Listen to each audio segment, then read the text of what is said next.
Tak já se jmenuji Albert Kamil, teda, aby to bylo celý.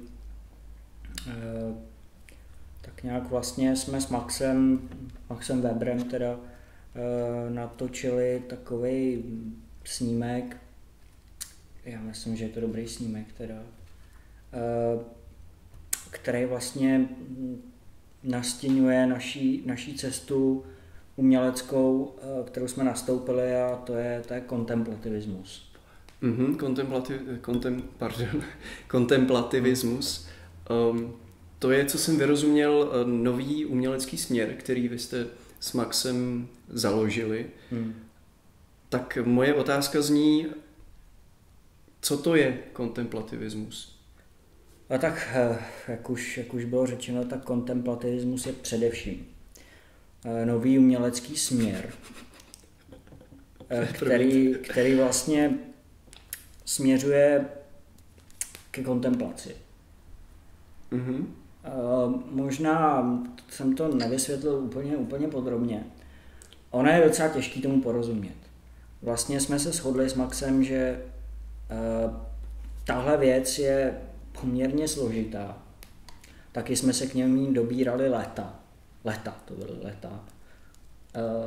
Myslím teda jako přibližně celý roky, nejenom jako léta. Jo, celý roky. Přibližně kolik těch let to bylo, jestli se můžu zeptat? Asi 1.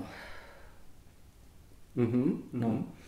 A vlastně ten kontemplativismus, jehož teda ten snímek Archimedův zákon je vlastně takovou laštovkou, jo, tak vlastně, jak bych to řekl, no, je to prostě nový směr. Je to úplně něco nového a jiného, co tu ještě nebylo, a to je důležitý.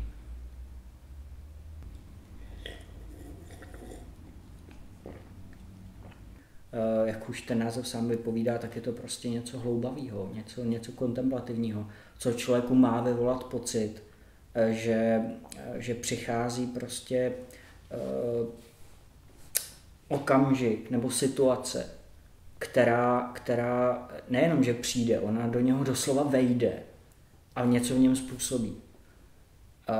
To znamená, že v něm způsobí něco, nad čím se ten člověk zamyslí. A vlastně si tak může sám prostřednictvím našeho umění zakontemplovat.